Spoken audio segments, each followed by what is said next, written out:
In this series, we're going to take a look at loop knots, their application and how to tie them, and we're going to start off with Simon tying the perfection loop. The following knot was tied in a sample of RIO's 10-pound Steelhead salmon tippet material and tested on our Instron machine to illustrate its relative breaking strength. The perfection loop is a loop that you tie in the end of a bit of line. It can be backing, could be a tippet, could be leader material. Just a way of tying a loop in the end of something. It's one of the more tricky knots to learn, but it's a good knot because it's tidy, it's neat, and it's small. Anyway, let's have a look at how you tie it. Right-handed knot tire, so I'm going to pull my hand down and have about 8 to 9 inches of line hanging out to my right-hand side. At that spot with my left hand, I make a loop like this. And one of the things to remember about the loop is the right and rear. Make sure the tag is to the rear of this main end, pointing to the right for the right-handed tire. It makes it easy to remember how to do it. So make the loop right and rear, and then I slide this knot down to a manageable size. Then I take this long tag end, go around my thumb, pinch it at the back, and then tighten it so that this knot shrinks to about half the size of the top loop. Then you just take the tag end, fold it between, tuck it out your way there, tuck it out your way there, and then simply grab the second loop and pull it through the first loop, like this. At this point, you let the tag end go, and you insert your finger in here or a pair of scissors, get it to a point where it's almost tight. You kind of get this nice little figure of 8 shape on the knot you can see there. Dab it, lick it, whichever, and pull tight. And what's nice about the perfection loop is how you can tell you've done it right is your tag end sticks out at 90 degrees to the standing end here. And it's also just a very nice, neat, small knot. So that is the perfection loop. As I said, it's a relatively hard one, but a very neat knot. It creates a very small knot, strong knot. When you compare it to the finished stuff in 10-pound material, you'll see, again, hard to see, but you'll see it's a very small, neat, tidy knot with that tag pointing out at 90 degrees. So perfection loop, good knot, practice it, becomes an easy one to learn. On a single Instron test, this knot broke at 10.02 pounds, which equates to 95% of the tensile strength of the nylon it was tied in.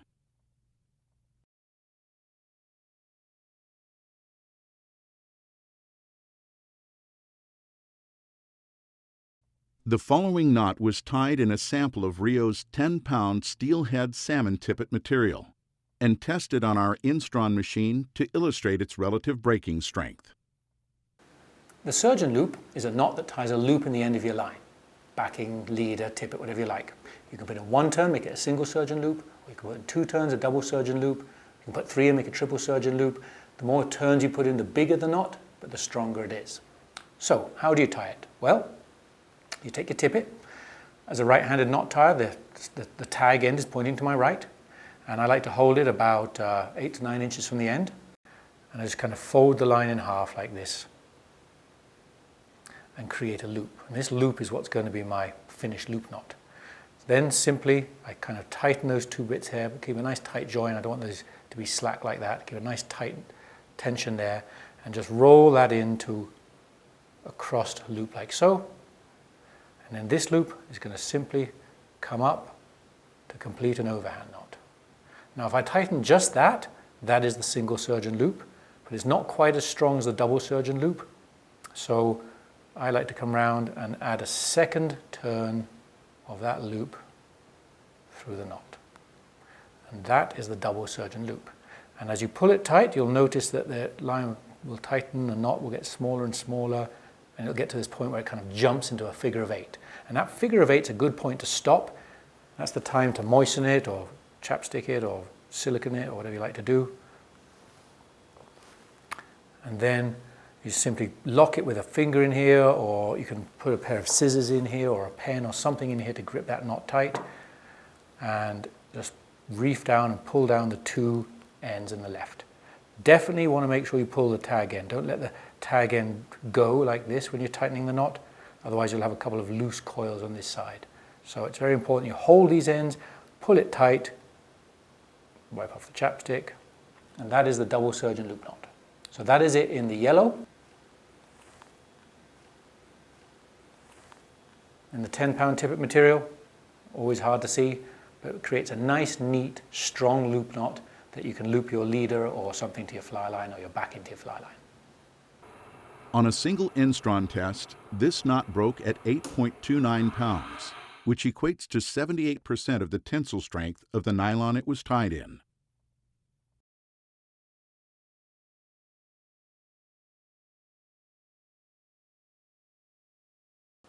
The loop-to-loop join is simply that. It's just a way of joining two loops together. And you can join loops together that you've tied or loops that are in welded fly lines or in leaders and stuff like that. But somehow, when you've got two loops, there's a good way to join them together. And believe it or not, there's a right way and a wrong way. Let's show you the right way first. And the right way, I like to remember the Swedish singing group from the 70s, 80s called ABBA, Dancing Queen, Fernando, all those great hits. And I take the line that's on my rod, the one that's attached to my rod, and I call that A for attached. And the bit I'm joining on, let's call that B for bit. So loop A goes into B. And then you take the end of B, goes into A. AB, BA. And you kind of just pull that one tight. And what happens when you pull this thing down is you get this nice square knot, reef knot kind of look. And that is a correct joined loop to loop. If you do it wrong, instead of doing our little ABBA dancing queen thing, instead of doing A into B and B into A, instead of going that, if you go this way and then take the tag end and fold it through itself, you will find a little catch, kind of here, you get this little catchy thing. But more importantly is that when it tightens, the yellow, in this case, as you can see, is tightening on itself. And that's not good. You can kind of affect this by very simply pushing them together, and with your nail you can fold it over and kind of adjust it, and you can get it to go into that square knot look, that reef knot look. But by doing it the ABBA way, you will always get this correct. So that is the loop-to-loop join in the red and yellow. In tippet, it's going to look like this. Tight, small, neat. And the commonest use of the loop-to-loop join is joining a leader to a fly line. Because most fly lines these days have a welded loop on the front end. So you've got this loop on the front end, you're going off fishing and you buy yourself a pack of leaders, and the leaders nowadays, again, most good leaders have a perfection loop tied in the butt end, and so you want to join these two together. So this is the commonest use of the loop-to-loop join. And again, follow the ABBA system and you'll find it real easy. A, attached, it's attached to my rod, my reel. B, the bit I'm joining. So I take A into B, and then one neat little trick that I like with a leader is rather than kind of find the end of the leader that's blowing away in the wind or getting stuck down there somewhere, quite simply I just fold it around my finger and take that little loop I've just created, poke it through a loop, and then just pull the whole leader through. And then when you tighten it up, give it a little click, and that is the loop-to-loop join, and that is the commonest use, leader to fly line.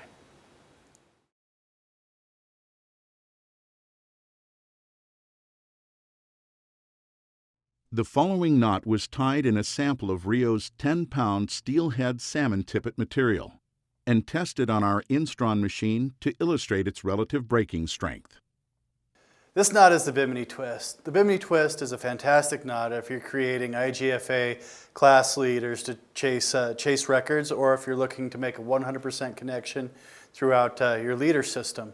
To start the knot, I'm using a 20-pound piece of hard mono here, and I'm going to overlap by about almost 2 feet.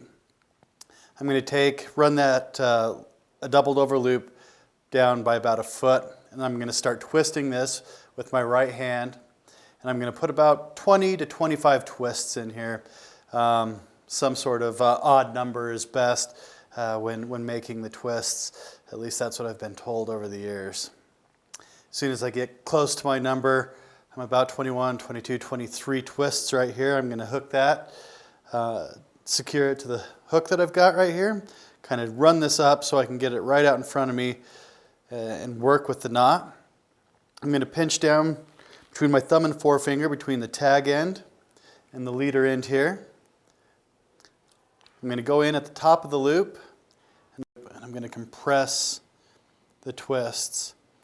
And the twists are going to want to back on themselves, and that's a good thing because I'm going to start to feed the tag end down and it's going to wind back on itself, forming the Bimini twist, and I'm going to run that all the way down to the end. Let that tension off my leader end kind of disperse.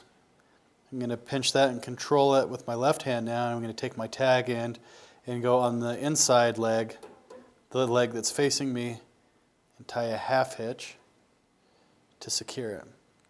Then I'm going to take the tag end around both legs, secure it. I'm going to do this 2 more times. Total of 3 half hitches. And then I'm going to go back in and I'm going to do 4 turns.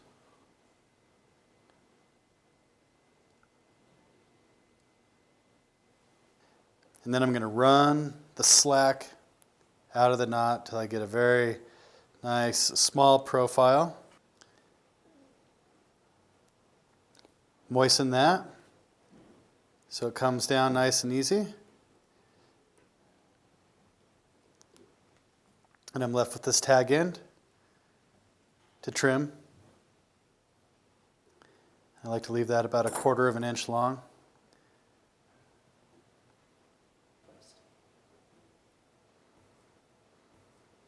And that is the finished Bimini twist. On a single Instron test, this knot broke at 10.72 pounds, which equates to 100% of the tensile strength of the nylon it was tied in.